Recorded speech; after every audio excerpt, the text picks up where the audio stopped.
تو ہم امی کے کمرے میں بیٹھے تھے، وہ اپنے سامنے بیٹھی ہوئی تھیں.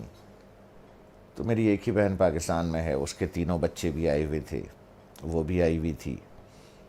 تو ادھر صوفہ رکھا تھا تو اس پہ میں بیٹھا تھا، 2 لوگوں کا صوفہ تھا ہے وہ. تو والد صاحب برابر میں بیٹھے تھے. تو سب لوگ باتیں کر رہے تھے، تو میں نے کچھ 2-4 پیسے نکال کر کے والد صاحب کو ویسے ہی پیش کر دیے.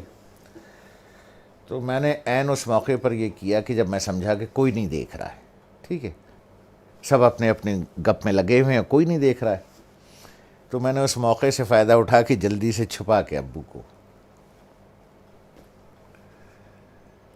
مجھے نہیں پتا تھا کہ امی دیکھ رہی.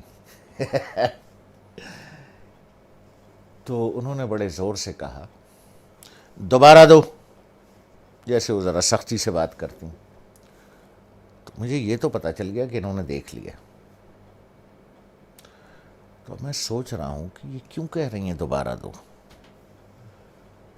ان کا نواسا ساتھ بیٹھا تھا، حمزہ، جو ماشاءاللہ 6.25 فٹ کا ہے، اس وقت 6.25 فٹ کا تھا. تو مجھے تو انہوں نے بہت سختی سے کہا دوبارہ دو، اور اپنے نواسے سے کہا حمزہ دیکھو ماموں نانا کو کیسے پیسے دے رہے ہیں. تو میں نے دوبارہ دے دیے. تو والدہ نے کہا کہ اب اسے بتاؤ کہ تم نے ایسے کیوں دیے. تو میں نے کہا دیکھو بھائی حمزہ میاں، یہ میرے والد صاحب ہیں،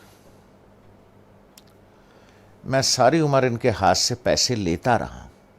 میں نے کہا حمزہ میاں، جس وقت ابو کا ہاتھ ایسے ہوگا نا تو میں تو مر جاؤں گا، میں زندہ نہیں بچوں گا کہ میرے سامنے میرے باپ کا ہاتھ پھیلا ہوا ہے. اس لیے بیٹا میں ایسے دیتا ہوں یہاں رکھ کے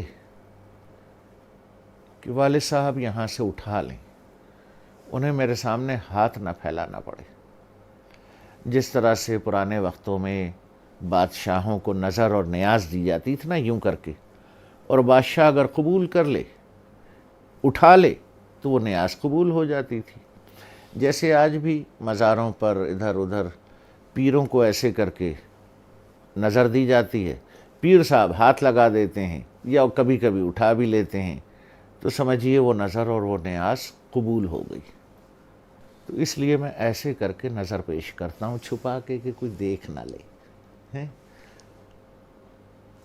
کہ باپ ہاتھ پھیلا رہا ہے. نہیں نہیں نہیں، باپ نظر قبول کر رہا ہے، اس نے ہاتھ لگا دیا تو قبول ہو گیا. اب وہ حدیث مبارک کا مفہوم ذہن میں لائیں. جب سرکار رحمت اللہ عالمین صلی اللہ علیہ وسلم نے بیٹے کا گریبان پکڑ کے کہا کہ تو اور تیرے پاس جو کچھ ہے تیرے باپ کا ہے. لوگ بھاگتے ہیں، میں آخری بات کروں، لوگ بھاگتے ہیں وہ فلانے پیر صاحب سے دعا کرا لیں، ہیں جی، وہ فلانے مزار پہ دعا کر لیں، وہ پیر صاحب کا جھوٹا پانی پی لیں، ہیں جی، وہ پیر صاحب کی جوتیاں اٹھا لیں، بخشے جائیں گے، ثواب ملے گا. ارے یار 2 عدد پیر تمہارے گھر میں بیٹھے ہیں،